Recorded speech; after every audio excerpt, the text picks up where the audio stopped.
वो supreme soul ज्ञान सूर्य के द्वारा, चंद्रमा के द्वारा नहीं, किसके द्वारा?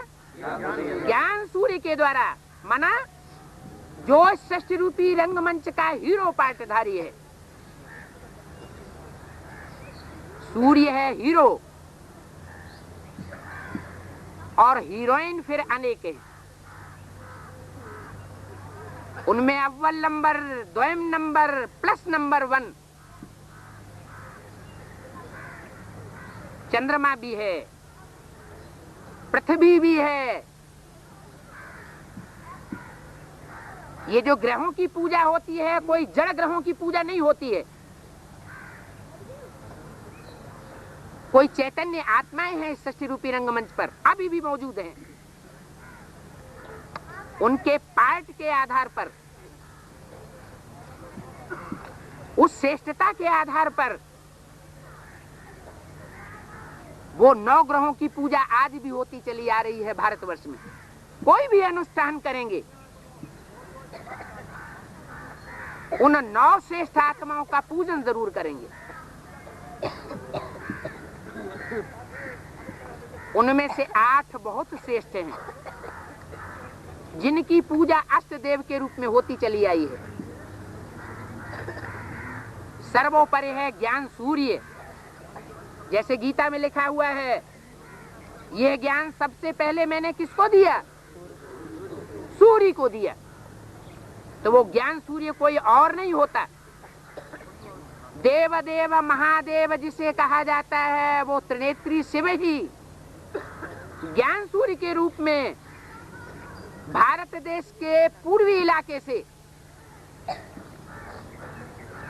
कलकत्ते से प्रत्यक्ष होता है, जहां से नई सृष्टि का बीजारोपण होता है। आज से 60-65 वर्ष पूर्व उस ज्ञान सूर्य आदम एडम आदि देव के द्वारा, प्रजापति ब्रह्मा के द्वारा परमात्मा शिव निराकार ज्योति ने आकर के वो ज्ञान का बीजारोपण किया, जिससे नई ब्राह्मण सृष्टि की उत्पत्ति हुई। वो स्थान यही कलकत्ता है।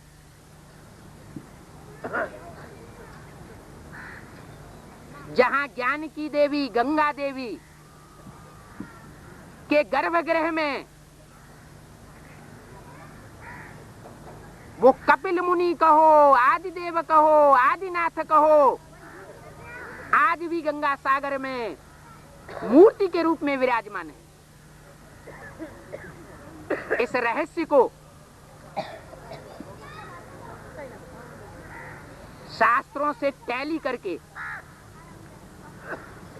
परमात्मा के उस ज्ञान को मनुष्य आत्मा समझ रही है और बहुत जल्दी जो साधन बने हुए हैं साइंस के, उनके द्वारा समझेंगी और लास्ट में जब ये साधन भी विनाशी साबित हो जाएंगे, क्योंकि मनुष्य कृत हैं, ईश्वर कृत नहीं है, नैसर्गिक नहीं है, अंत में वाइब्रेशंस के द्वारा,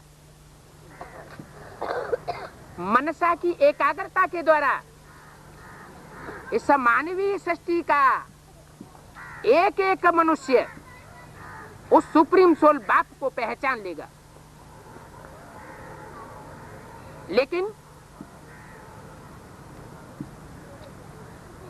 ये ज्ञान का सवेरा जब हर मनुष्य आत्मा जागृत हो जाए, उसे लाने के लिए प्रयत्नशील बनेगी। बूंद बूंद से घट बढ़ता है। जो गायन है, हर एक मनुष्य आत्मा रूपी बिंदु जब उस सुप्रीम सोल बाप को पहचानेगा, चाहे नास्तिक से नास्तिक ही क्यों न हो। एटॉमिक एनर्जी, हर हर बम बम का जो प्रैक्टिकल नारा है, वो ऐसी क्रांति है जो सारे सृष्टि पर जब बर्पा होती है तो नास्तिक से नास्तिक मनुष्यात्मा को भी मानना पड़ता है कि कोई अजूबा शक्ति, जिसे सर्वशक्तिमान कहा जाता है, शक्तिमान भी नहीं, सर्वशक्तिमान कहा जाता है, वो इस सृष्टि पर कंट्रोल करने के लिए आया हुआ है। हमारे अंदर ये पावर नहीं है कि हम अपने द्वारा अपने हाथों से बनाई हुई चीज एटॉमिक एनर्जी का निर्माण जिसे हमने किया है उसका हम विस्फोट कर सकें। उनमें ताकत नहीं है। उसकी भी प्रेरणा देने के लिए उस सुप्रीम सोल को उस ज्ञान सूर्य में प्रवेश करना पड़ता है। ये बहुत कठिन कार्य है जिससे सब अधर्मियों का विनाश होता है, सब आतताइयों का नाश हो जाता है और एक सद्धर्म की स्थापना हो जाती है। अनेक राज्यों का विनाश होता है, चाहे वो कोई संसार की महान से महान महाशक्ति ही क्यों न हो।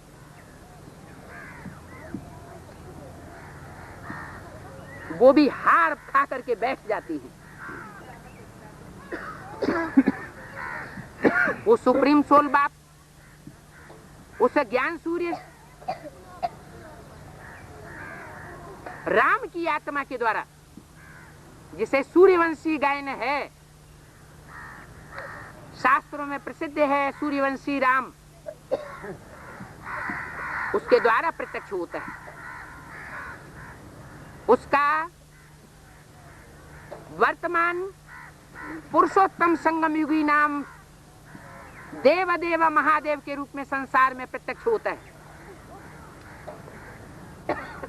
आज से 63 वर्ष पहले उस ज्ञान सूर्य में सुप्रीम सोल शिव ने आकर के ज्ञान का बीजारोपण किया था।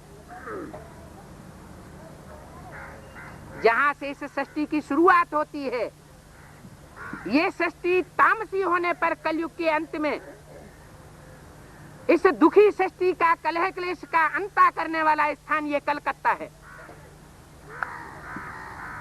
जहां से सारी मनुष्य सृष्टि के कलह क्लेशों का अंत की शुरुआत होती है। इस सारी सृष्टि पर समूल क्रांति किसी ने नहीं आज तक की। जो भी धर्म पिताएं आए, द्वैत फैलाने वाला पहला जो धर्म पिता आया, इब्राहिम, जो सबसे शक्तिशाली धर्म पिता है विधर्मियों के बीच में, जिसने इस सृष्टि पर ज्यादा से ज्यादा देशों में राजाई स्थापन कर ली, लेकिन सारी दुनिया पर राजाई स्थापन नहीं की। अंतिम 100 वर्षों में, कलयुग के अंतिम 100 वर्षों में वो भी हार खा करके बैठ जाते हैं। इस्लाम धर्म के फॉलोअर्स और इब्राहिम की सोल और क्रिश्चियंस का बोलवाला इस 100 वर्ष के अंतिम वर्षों में ये माया का पंप एंड शो ऐसी पोप लीला फैलाता है, नाम ही है, तो उस पोप लीला के द्वारा सारी मनुष्य सृष्टि चमत्कृत हो जाती है। ये मानवीय धर्म की ऊंचाई हर मनुष्य के मस्तिष्क में बैठ जाती है कि परमात्मा कुछ भी नहीं, यही सर्वोपरि शक्ति है जो मनुष्य के हाथ में कंट्रोल कर ली गई है। शास्त्रों में लिखा हुआ है, पृथ्वी जल वायु अग्नि आदि देवताएं 5 तत्व रूपी जो चैतन्य देवताएं इस मनुष्य सृष्टि पर कोई मानवीय रूप में अभी भी हैं, पहचानने की बात है। उनको रावण ने अपनी चारपाई से बांध करके रखा हुआ था। एक उंगली का बटन दबाता था और चारों तरफ रोशनी ही रोशनी। एक उंगली के इशारे से हवा, पानी, अग्नि अपना कार्य करने के लिए मजबूर हो जाती थी। लेकिन ये 5 तत्वों की शक्ति है, सर्वोपरि शक्ति नहीं है। ये प्रकृति के 5 जड़ तत्वों को कंट्रोल करना, ये मनुष्यों का काम तो हो सकता है। मनुष्य गुरुओं के द्वारा सिखाई हुई जो पावर है ज्ञान की, उसका काम हो सकता है, लेकिन ये सुप्रीम सोल का काम नहीं है। सुप्रीम सोल वह पढ़ाई आकर के पढ़ाता है जिससे इस संसार में वो जगत का गुरु प्रैक्टिकल में साबित होता है। वो जगत गुरु सिर्फ टाइटल मात्र रखवाते हैं। सारा जगत तो क्या, भारतवर्ष के लोग भी उनको नहीं मानते। तो सारा जगत 500-600 मनुष्य सृष्टि की जो मनुष्य आत्माएं हैं, उनके गुरु वो कैसे कहे जा सकते हैं? गुरु के सामने तो माथा झुकाना पड़े। बुद्धि को त्राहिमाम साष्टांग 8 अंगों सहित सरेंडर कर देना पड़े। बुद्धि को झुकाना पड़े।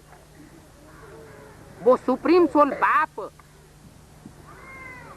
ज्ञान सूर्य देवदेव महादेव आदि देव के द्वारा वो कार्य कराता है जो दुनिया के कोई भी विधर्मी धर्म पिताएं नहीं कर सके, मनुष्य धर्म पिताएं नहीं कर सके। उन्होंने आकर के अपने अपने धर्म की धारणाएं सिखाई अधूरी, लेकिन जो पुरानापन है, पुरानी परंपराएं हैं, पुरानी जो तामसी धारणाएं हैं, उनका विनाश नहीं करा सके।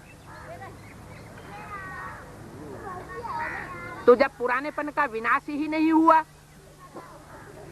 एक नए धर्म की शुरुआत हो गई। जैसे मकान में कहीं तोड़फोड़ हो जाती है तो कोई रिपेयर करने वाला उसको ठोक थाप कर देता है। ऐसे ये धर्म पिताएं आते हैं टाइम टू टाइम।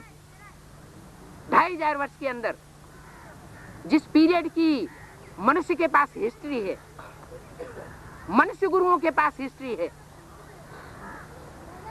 वो धर्म पिताएं आकर के इस सृष्टि पर सिर्फ थोप थाप करते हैं, नई सृष्टि नहीं बना सकते, नए सद्धर्म की स्थापना नहीं कर सकते, आदि सनातन धर्म का पुनरुद्धार नहीं कर सकते। ये उद्धार करने का कार्य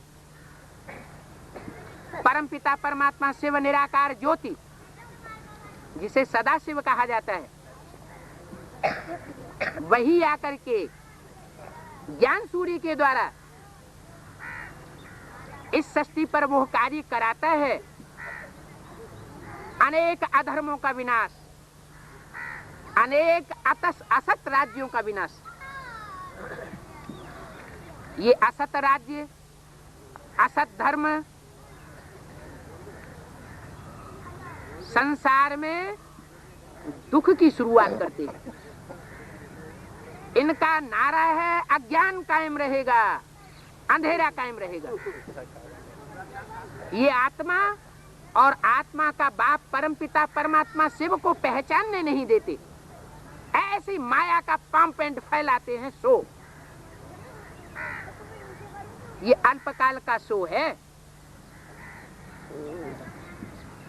अगर अल्पकाल का शो नहीं होता तो अटलांटिक महासागर में जो बरमूला ट्रेंगल है, उसमें जाने से वैज्ञानिक क्यों घबराते हैं? उसको रहस्य को क्यों नहीं समझ पाते? इस रहस्य को बताने वाली शक्ति सुप्रीम सोल है। ये आदर्श शक्ति है। भूत प्रेतों को वैज्ञानिक लोग नहीं जान सकते, उनकी शक्ति को नहीं जान सकते। भारतीय मनीषी अब भी ऐसे तांत्रिक हैं जो उन प्रेतात्माओं को कंट्रोल कर लेते हैं। ये थर्ड क्लास मैली विद्या भारत में मानी जाती है।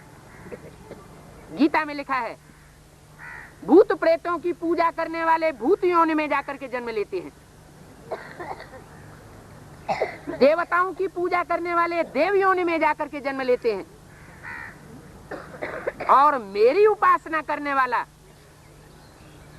मेरे को प्राप्त होता है। माने सुप्रीम सोल के जो नजदीक बैठे, उप आसना, उप माना नजदीक, आसन माने आसन मार करके बैठे मन बुद्धि से, तो वो है देव देव महादेव शिव, इस ह्यूमैनिटी का पिता, आदि देव। जो शास्त्रों में गायन है, त्वम आदि देव है, पुरुष है, पुराण है, उससे पुराना कोई मनुष्य सृष्टि पर नहीं होता। वो पुराने से पुराना मनुष्य का भी पार्ट बजाता है, तामसी से तामसी महाकाल का भी पार्ट बजाता है, और दुनिया के नए से नए मनुष्य का भी पार्ट बजाता है, जिसे कहते हैं new man of the world. तो जरूर कुछ ऐसा नया कार्य करता होगा। वो नया कार्य, वो अजूबा कार्य दुनिया में और कोई नहीं कर सकता। मनुष्य के बनाए हुए 7 wonder of the world, world के 7 वंडर्स प्रसिद्ध हैं, लेकिन परमात्मा शिव के द्वारा जो wonder of the world, greatest wonder of the world स्थापन होता है, जिसे बैकुंठ कहा गया है शास्त्रों में। मुसलमानों में उसका नाम जन्नत दिया गया है, मुसलमानों के शास्त्रों में। अंग्रेजों में उसका नाम पैराडाइज दिया गया है। पैराडाइज में लॉर्ड कृष्ण का राज्य था। ये दो ही तो सर्वोपरि पार्ट बजाने वाली मनुष्य आत्माएं हैं, राम और कृष्ण। इसलिए बाबा ने बोला है, राम बाप को कहा जाता है, कृष्ण उसका बच्चा है। नई सृष्टि की सात्विक से सात्विक पहले पत्ते का पार्ट बजाने वाली श्रेष्ठ आत्मा कृष्ण है। बाप बच्चे के द्वारा प्रत्यक्ष होते हैं, और बच्चा जब समझदार हो जाता है तो बाप को प्रत्यक्ष करता है। इसलिए गायन है, सन सोज फादर, फादर सोज सन्स।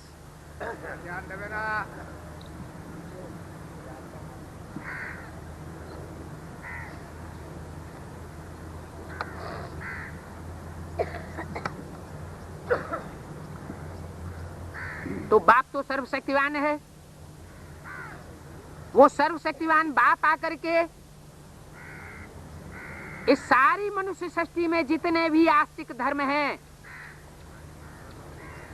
गॉड फादर को मानने वाले, उनके बीच में जो श्रेष्ठ से श्रेष्ठ आत्माओं के रूप में माला, जिनका संगठन माला के रूप में सिमरा जाता है, स्मरण किया जाता है, उन माला के मणकों को वो सुप्रीम सोल बाप सर्वशक्तिवान पहले प्रत्यक्ष करता है। खुद गुप्त रहता है, क्योंकि वो गुप्त पार्टधारी है। गायन भी है, छुपा रुस्तम बाद में खुले। नास्तिक धर्म को छोड़ करके कोई ऐसा धर्म नहीं है जिसमें माला न घुमाई जाती हो, माला उस सुप्रीम सोल बाप के द्वारा बनाए हुए ह्यूमैनिटी के श्रेष्ठ से श्रेष्ठ संगठन की यादगार है। हर धर्म में वो माला घुमाई जाती है। माला के जो मणके हैं हर धर्म की चुनी हुई श्रेष्ठ आत्माओं के प्रतीक हैं। उन श्रेष्ठ आत्माओं को परमात्मा बाप आकर के अभी सृष्टि से कलेक्ट कर रहे हैं। सारी मनुष्य सृष्टि से ये कलेक्शन किया जा रहा है।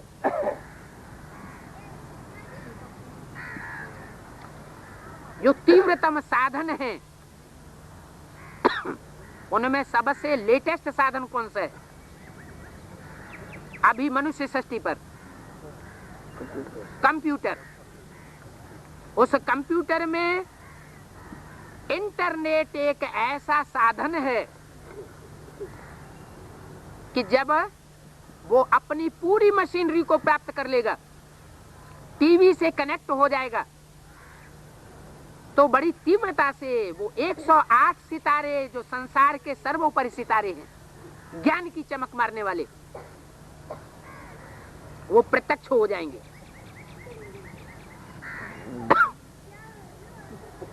उन 108 सितारों को, 100 सितारों को ये दुनिया का हर मनुष्य मात्र मानने के लिए मजबूर हो जाएगा। उन सितारों के द्वारा सारी दुनिया कंट्रोल की जाएगी। बहुत लंबा समय नहीं है। जैसे और धर्मों की स्थापना में ज्यादा से ज्यादा 100 वर्ष का पीरियड होता है, परमपिता परमात्मा शिव भी सृष्टि पर आकर के वही 100 वर्ष का पीरियड लेते हैं सनातन धर्म को रिजुविनेट करने के लिए। 1936 से इस ज्ञान यज्ञ की शुरुआत हुई थी। इसका नाम ही है अविनाशी रुद्र ज्ञान यज्ञ। रुद्र के द्वारा इसका फाउंडेशन पड़ता है। रुद्र माना ही रौद्र रूप धारण करने वाला। उस रौद्र रूप धारण करने वाले का जब इस सृष्टि पर अस्तित्व शुरू होता है, उस समय ज्ञान का बीजारोपण भी शुरू होता है और एटमिक एनर्जी की शुरुआत भी मनुष्य के बुद्धि में शुरू हो जाती है। 1936 से पहले एटमिक एनर्जी का नाम निशान भी सृष्टि पर नहीं था।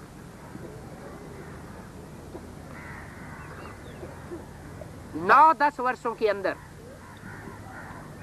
पहली बार एटमिक एनर्जी का वो सैंपल विस्फोट किया गया हिरोशिमा और नागासाकी के ऊपर। वो पहला विस्फोट था। बहुत छोटा सा रूप था। 20-20 मेगावाट मात्र की 2 बम्बियां थीं, जो द्वितीय विश्व युद्ध में प्रयोग की गई। अभी 100 वर्ष पूरे नहीं हुए हैं। दुनिया में 2 विश्व युद्ध हो चुके, तो क्या तीसरा विश्व युद्ध नहीं हो सकता? हो सकता है। और अगर तीसरा विश्व युद्ध छिड़ गया, एक बार किसी देश ने जिसके पास एटॉमिक एनर्जी है उसने प्रयोग कर दिया, तो दूसरे देश चुप नहीं बैठेंगे, विश्व युद्ध की घोषणा हो जाएगी। लेकिन मनुष्यों को पता नहीं है। ये इतने लंबे समय तक सन 45 के बाद अभी 99 2000 होने जा रहा है। दुनिया के बड़े बड़े ज्योतिषियों ने 300-400 वर्ष पहले से ही 2000 के लिए घोषणा की हुई है, लास्ट विश्व युद्ध की। वो लास्ट विश्व युद्ध है, उसकी भी 2 खेपें हैं। पहला चरण तृतीय विश्व युद्ध कहा जाए, जो भारत और भारत के आसपास के देशों में लड़ा जाना है। ये एटॉमिक विस्फोट का युद्ध नहीं होगा। ये भारत के अंदर जो अनेकता फैलाई हुई है विधर्मियों ने, विदेशियों ने, उस अनेकता को समाप्त करके एकता में स्थापन करने के लिए ये युद्ध होगा, जिसका नाम शास्त्रों में पड़ा हुआ है महाभारी महाभारत गृह युद्ध। घर गृहस्थ के अंदर की लड़ाई है। भारत के ही दो भाइयों की लड़ाई है। कौन कौन से? कौरव और पांडव। पांडवों की संख्या 5 उंगलियों पर गिने जाने योग्य संख्या है, बहुत थोड़ी। और कौरव कितने दिखाए गए हैं? 100 कौरवों के द्वारा। माना सिर्फ 100 ही नहीं है, 100 तो आतताई मण के हैं, हर रावण की माला के। उन चैतन्य मणकों के द्वारा वो महाभारी महाभारत गृह युद्ध का उद्घोष होता है। उनका दूसरा नाम कीचक दे दिया है। उनकी संख्या भी 100 दिखाई गई है। कीचक माना डर्टी ब्रूट्स, जो लंपट का पार्ट बजाते हैं। पराई स्त्री, पराई कन्याओं माताओं के ऊपर दुष्ट दृष्टि युद्ध का विस्फोट करके उनको व्यभिचारी वैश्या बनाते हैं।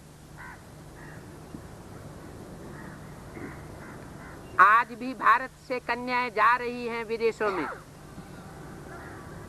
खरीद खरीद करके ले जाते हैं,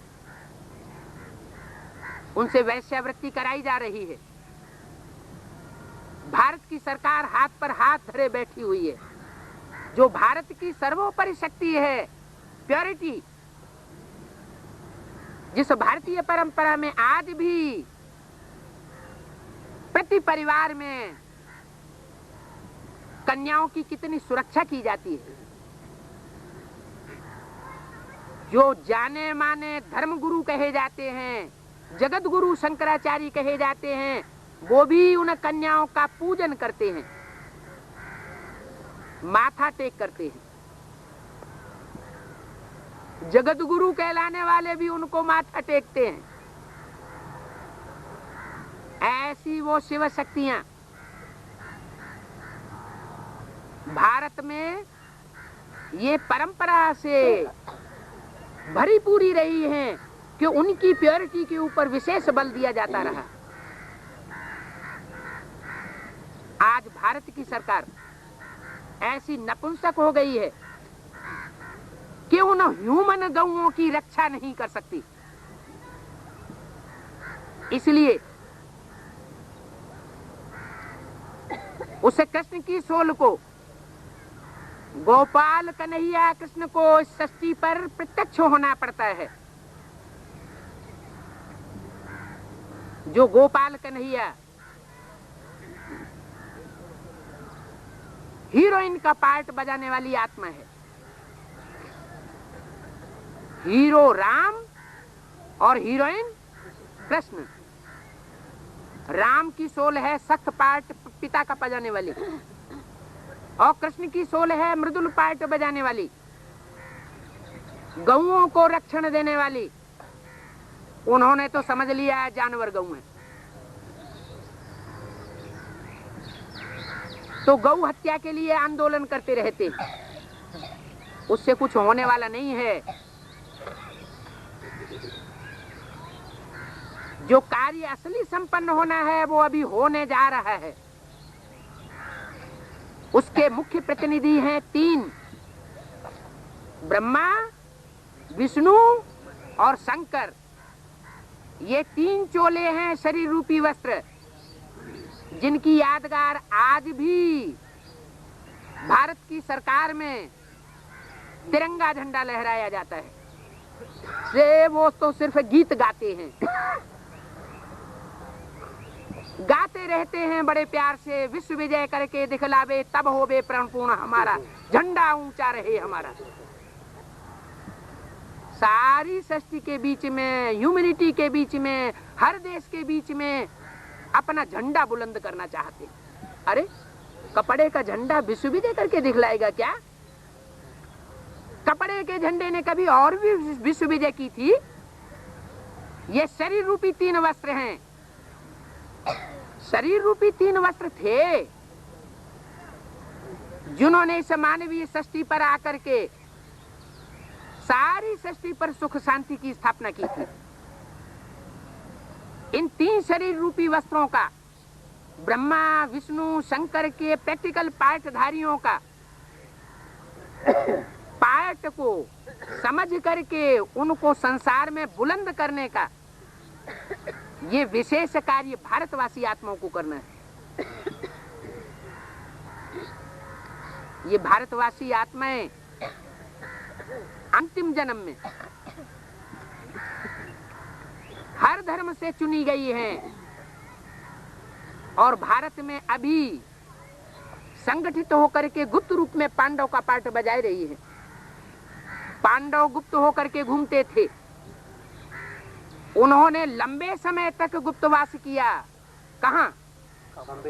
कामपिल्य नगर, कपिल मुनि की स्थापना की हुई वो कामपिल्य नगर नगरी आज भी शास्त्रों में विख्यात है। वर्षों से ये गुप्त कार्य पांडवों का वहां चल रहा है। जब वो परिपक्वता को पहुंचता है तो कलकत्ते से आकर के उसकी पृथकता की शुरुआत होती है। ज्ञान सूर्य वो कपिल मुनि ही इस सृष्टि पर पहला पदार्पण करके कलकत्ते से उस कार्य की शुरुआत करता है। कार्य की शुरुआत होती है तो जो मनीषी शक्तियां हैं, 3 देवताएं ही मनीषी नहीं हैं, 3 शक्तियां भी हैं विशेष, जिनका नाम पड़ता है गायत्री। कौन सा मंत्र है जो भारत का प्रसिद्ध मंत्र है? गायत्री मंत्र। तो उन 3 देवियों ने कोई विशेष कार्य किया होगा। उन 3 देवियों को 3 नदियों के रूप में आज भी माना जाता है, गंगा, यमुना और सरस्वती। उनमें गंगा सर्वोपरि मानी गई है। ज्ञान गंगा का अवतरण जब होता है तो सारी सृष्टि पर वो ज्ञान की बौछार के द्वारा वो पवित्रता का वाइब्रेशन फैलाने में सहयोगी बन जाती है। इसकी सहयोगी बनती है, सहयोगी बनती है, विष्णु के चरणों में वास करती है। लेकिन मानवीय सृष्टि का कल्याण करने में सहयोगी नहीं बनती। सहयोगी कब बनती है? जब वो ज्ञान गंगा विष्णु के चरणों से निकलकर शंकर के मस्तिष्क में प्रवेश कर जाती है। चित्रों में जटाओं में कन्या का रूप दिखाया गया है, तो भी लोग नहीं समझ सकते हैं कि वो गंगा जड़ रही होगी या चैतन्य रही होगी, वो सरस्वती जड़ रही होगी या चैतन्य रही होगी, वो यमुना नदी जड़ रही होगी जो सूर्य पुत्री कही जाती है, वो यमुना चैतन्य रही होगी। बड़े बड़े मनीषी विद्वान इन रहस्यों को समझ नहीं सकते, क्योंकि गायन है कै समझे कवि या समझे रवि। वो ज्ञान सूर्य परमात्मा ही सृष्टि पर जब ज्ञान सूर्य के द्वारा प्रत्यक्ष होता है, तभी जो प्राचीन प्राचीन मनीषी कवि हुए हैं, उनके द्वारा की हुई कविता, जो रहस्यमयी कविता है, अलंकारिक कविता है, प्रतीकात्मक कविता है, उस कविता के रहस्यों का उद्घाटन होता है। वो ज्ञान सूर्य के द्वारा ही उद्घाटन होता है। विकारी मनुष्य उन रहस्यों का उद्घाटन नहीं कर सकता। तो वो ज्ञान सूर्य शिव इस सृष्टि पर आ चुका, आकर के अपना कार्य कर रहा है। जिन आत्माओं के बीच में उसकी प्रत्यक्षता हो रही है, वो आत्माएं बड़ी महान हैं, बहुत श्रेष्ठ भाग्यशाली आत्माएं हैं। उनको, जिनको अपना भाग्य का इतना नशा चढ़ा हुआ है कि उनके पास इतना धन भी नहीं है, इतने तन की, स्वास्थ्य की शक्ति भी नहीं है, बूढ़ी बूढ़ी अबला माताएं हैं, संख्या में जास्ती वृद्धि उनकी दिखाई देती है। ऐसी अबला कन्याओं के द्वारा, माताओं के द्वारा, बांधेलियों के द्वारा वो परमात्मा शिव आकर के आधार कार्य कराता है, शक्तियों के रूप में प्रत्यक्ष करता है। अपनी शक्ति को स्वयं प्रत्यक्ष नहीं होता। इसलिए गीत तो गाते हैं, सबको नाच नचाने वाला, ऐसी सृष्टि को रचाने वाला कौन है, लेकिन समझ नहीं सकते। हम सभी बच्चे बहुत धन्य धन्य आत्माएं हैं जो इन गुह्य रहस्यों को समझ रहे हैं और समझने के बाद प्रयास कर रहे हैं कि इस मनुष्य सृष्टि की हर मनुष्य आत्मा उस कल्याणकारी ज्ञान को प्राप्त कर ले। क्योंकि पहले ज्ञान दाता आता है या पहले ज्ञान आता है? नहीं, पहले मनुष्य की बुद्धि में ज्ञान प्रत्यक्ष होता है और उस ज्ञान के द्वारा, जानकारी के द्वारा, वेदवाणी के द्वारा मनुष्य सृष्टि जो है उस ज्ञान सागर बाप को पहचानती है। तो ये नदियों का मिलन अथक प्रयास से, जो भागीरथी प्रयास कहा जाता है, उस प्रयास से गंगा सागर का मेला भारतवर्ष में अंतिम मेला, सर्वोपरि मेला मनाया जाता है। वो स्थूल मेले की बात नहीं है जिसमें नदियां नदियां सिर्फ जड़ नदियां मिलती है। वो चैतन्य नदियों के मिलन मेले की यादगार है। ऐसे नहीं कि एक बार संगठन में बैठ गए तो वो ज्ञान नदियों का, गंगा सागर का मेला संसार के सामने प्रत्यक्ष हो जाएगा, अथवा वो नदियां प्रत्यक्ष हो जाएंगी, अथवा वो सागर प्रत्यक्ष हो जाएगा। इसके लिए बार बार अथक प्रयास करना पड़ेगा। भागीरथ के साथ साथ जो भाग्यशाली बच्चे हैं, सौभाग्यशाली नहीं, पदमा पदम भाग्यशाली, उन बच्चों को अथक प्रयत्न करना पड़ेगा, तब वो अंतिम आहुति पड़ेगी। उस अंतिम आहुति में जो ब्राह्मणों की दुनिया है, जिन ब्राह्मणों के लिए गाया हुआ है, शास्त्रों में दो प्रकार के ब्राह्मण प्रसिद्ध है। रावण, कुंभकर्ण, मेघनाथ जैसे आतताई ब्राह्मण, वो भी ब्रह्मा की औलाद थे, और गुरु वशिष्ठ और विश्वामित्र जैसे पुरुषार्थी ब्राह्मण। उन दोनों के बीच जो वाइब्रेशन का युद्ध है, जो ज्ञान का वाक युद्ध है, मत मतांतर का युद्ध है, वो पहले संपन्न होता है। ये अंदरूनी ज्ञान की भाषा है। जिसको पहले हम बच्चों को अंदर अंदर समझना पड़ेगा। इसलिए पहले घर का सुधार, फिर पर का सुधार। हमारा कंसंट्रेशन बहिर्मुखी नहीं होना चाहिए। क्या होना चाहिए? अंतर्मुखी होना चाहिए। जो ज्ञान सूर्य के डायरेक्ट बच्चे हैं, वही इस अंतर मन में चल रहे उस युद्ध को, जो अंतिम विश्व युद्ध होगा, आध्यात्मिक युद्ध होगा, समझ सकेंगे और उस युद्ध में कूद करके, युद्ध करके अपनी राजाई प्राप्त करेंगे। दुष्ट वाइब्रेशंस के द्वारा ये प्राप्ति नहीं हो सकती। राजयोग की प्राप्ति सिर्फ पॉजिटिव वाइब्रेशंस के द्वारा ही हो सकती है।